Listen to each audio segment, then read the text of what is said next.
Yo creo que muchos de los que están aquí saben cómo se veía la televisión en blanco y negro, ¿verdad? Y entenderán perfectamente si digo el nombre Jacobo Zabludovsky y Fernando Valenzuela, ¿verdad?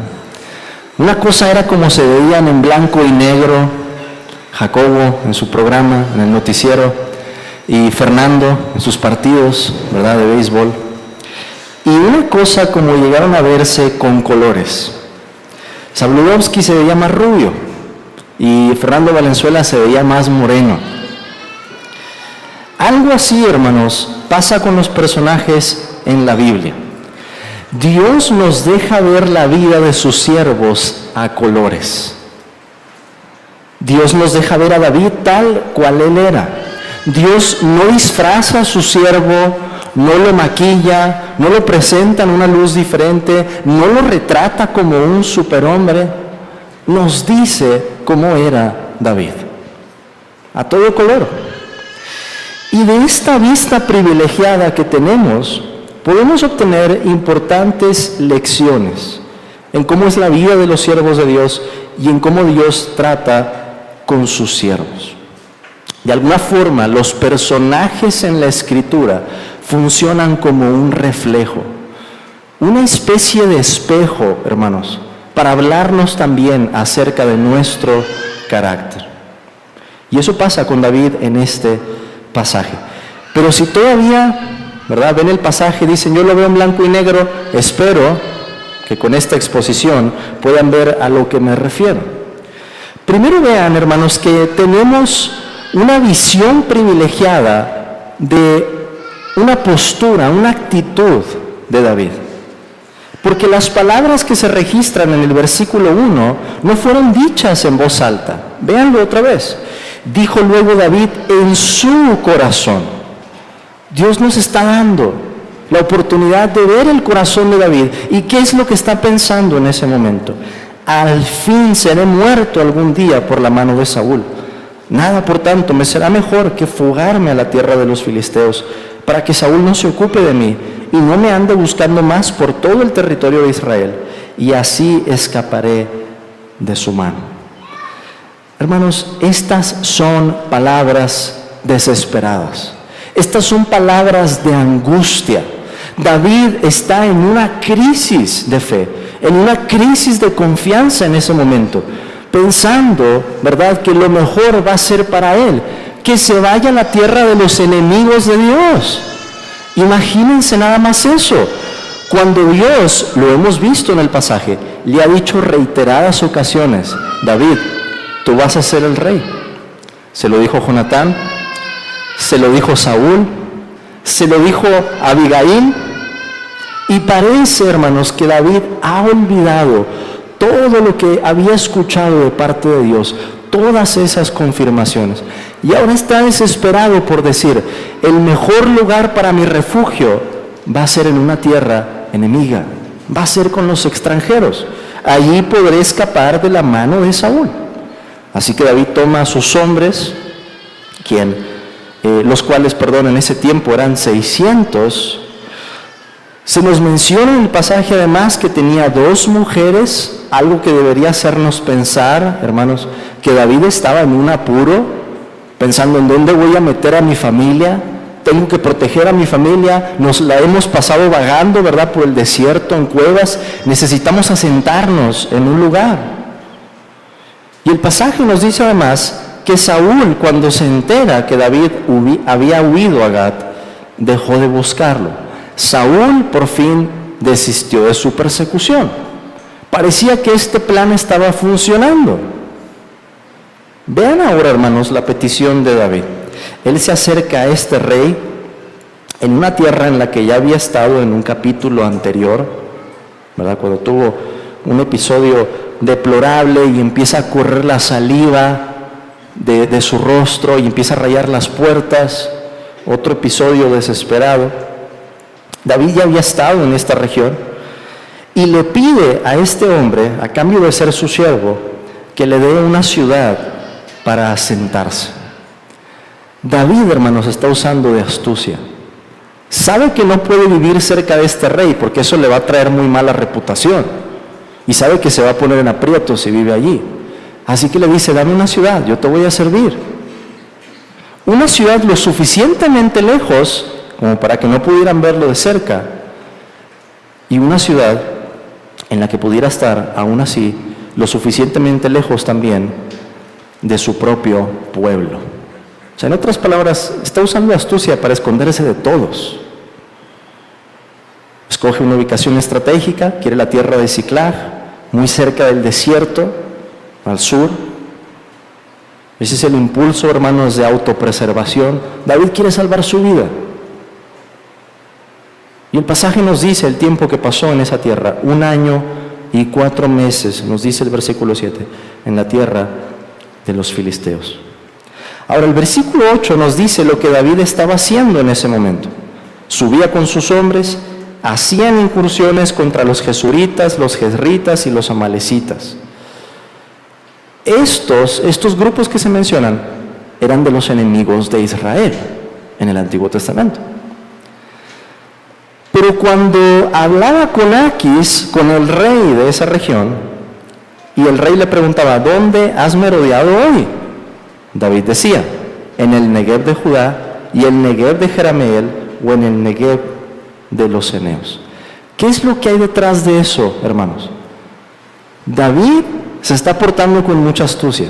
Está peleando contra los enemigos de Israel, porque él no quiere pelear contra su propio pueblo. Pero cuando habla con el rey, le hace pensar que lo que está haciendo es pelear contra Israel. Menciona las regiones, menciona Judá, para que este rey piense, este hombre ya se hizo abominable a su pueblo. Cuando en realidad David está peleando contra los enemigos de Israel. Y tanta era, ¿verdad?, la desesperación que David, se nos dice en el pasaje, no dejaba con vida hombre ni mujer. ¿Para qué? Para que no lo descubrieran. Para que no le dijeran a Aquis, David no está peleando contra Israel. David está peleando contra otras tribus. Te está engañando. Y David lo logra. Nos dice el versículo 12. Aquis le creía a David y decía, él se ha hecho abominable a su pueblo de Israel y será siempre mi siervo. Y eso está en el próximo capítulo, hermanos, lo que voy a leer. Pero vean cómo se completa esta escena, capítulo 28. Aconteció en aquellos días que los filisteos reunieron sus fuerzas para pelear contra Israel. Y dijo Aquis a David, ten entendido que has de salir conmigo a campaña, tú y tus hombres. Dios lo puso, hermanos, entre la espada y la pared. David se había ido a refugiar, ¿verdad?, confiando en el brazo de la carne, pensando que iba a lograr escapar, hasta que un día este rey le dice, tú vas a pelear conmigo y vamos a pelear contra los de tu pueblo, contra Israel.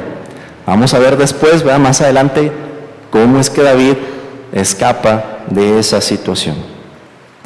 Pero después, hermanos, entonces, de ver la astucia de David, de ver la mentira y el doble carácter con el que está funcionando aquí, queriendo escapar de Saúl y queriendo al mismo tiempo congraciarse con este otro rey, podemos aprender algo.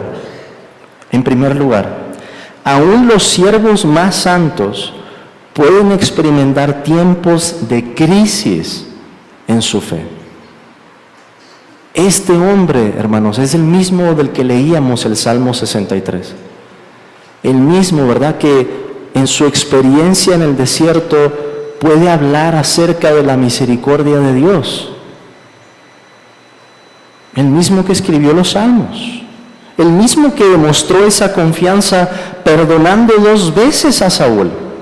En una demostración clarísima de humildad, de mansedumbre, de dominio propio, de fe, y ahora huye para refugiarse con un ejército extranjero.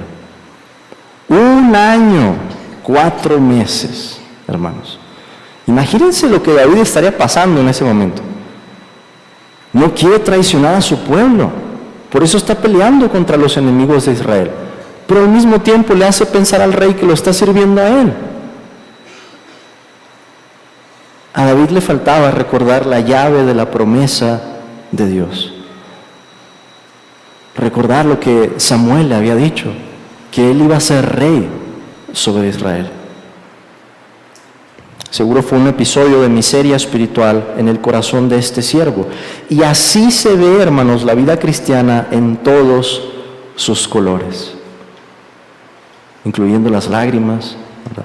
Incluyendo esos episodios de miseria espiritual, incluyendo esos episodios de sequedad, estar en un desierto de nuestras almas, de estar huyendo, ¿verdad? Y buscar refugios carnales, refugios humanos. Así se ve. Y es que la fe, hermanos, y lo vimos en el capítulo 18 de la confesión, al hablar de la seguridad de la salvación, y en el capítulo 17 y en el capítulo 14 de la fe salvadora. Pero la fe varía en grados. Y vemos eso en la vida de David. Qué confianza demuestra algunas veces, y otras veces, como estas, quizá contadas, pero reales y duraderas, 1 año, 4 meses de una crisis de confianza. A eso debemos agregar, hermanos, que Dios guarda a sus siervos, y lo vemos en la vida de David. Aún en los momentos en que nosotros queremos buscar un refugio carnal, Dios continúa guardándonos. Y tal va a ser Dios con David, que, como he dicho, lo va a poner entre la espada y la pared, para que él se dé cuenta de la locura que estaba haciendo de irse a vivir con un ejército extranjero. ¿Cómo podemos, hermanos, ilustrar esto? Recuerdo haber visto a una madre en un parque que, al darse cuenta de que su hija se alejaba, la madre se escondió. La niña de pronto volteó, no vio a su mamá y empezó a buscarla y empezó a desesperarse. La mamá se siguió escondiendo hasta que se dio cuenta que la niña se había asustado. Entonces se acercó y le dijo: ¿ya ves por qué te dije que no te alejaras? Así, hermanos, conforme a esta débil analogía, Dios trató con David y así trata con sus hijos. Dios aparta la luz perceptible de su presencia por un tiempo cuando estamos buscando refugios carnales, para enseñarnos, para mostrarnos que nuestra única confianza, nuestro único amparo, nuestro único refugio seguro, eterno, firme, fiel, es Dios, que no hay roca, hermanos, fuera de Él. Y aunque se aparte la luz de su rostro por un tiempo, no se aparta, hermanos, absolutamente la presencia de Dios de los suyos. Y es así que al ver la vida de David, ¿verdad?, en todos sus colores, en medio de esta crisis de fe, podemos tomar también provecho para nuestras almas. Dios nos sigue guardando aún en esos momentos y va a hacer lo necesario, ¿verdad?, para mostrarnos nuestro error, para que nuestro todo, nuestra confianza sea solamente Él.